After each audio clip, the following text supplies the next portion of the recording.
माणसं फसतायत, भले भले माणसं फसतायत, तर मुलं पण फसतात. फक्त त्यांनी जाता एक सांगितलंय की हे चांगलं पण आहे, वाईट पण आहे. आणि हे गरजेचं आहे. तर त्यासाठी आपल्याला ज्ञान झालं, म्हणजे ज्ञान अर्जन करण्यासाठी, बाह्य गोष्टीचं चांगलं नॉलेज आपल्याला मिळण्यासाठी.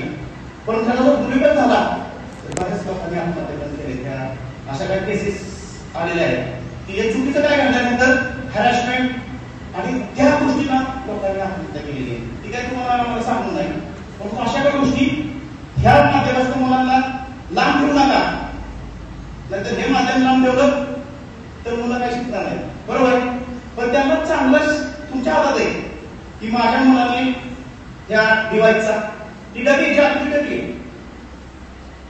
रामायणामध्ये ही जागृती टकली नव्हती, मागच्या काही कालामध्ये ही जागृती टकली नव्हती. परंतु 1995 नंतर 96-97 नंतर ही जागृती टकली सगळ्यांच्या हातात यायला लागली. आणि ही जागृती टकली काय करायला लागली, ती पहिल्यांदा एकमेकांना संवाद करायला लागली. नंतर पुढे काय झालं, ह्या जागृती टकलीने फोटो पण काढायला लागले.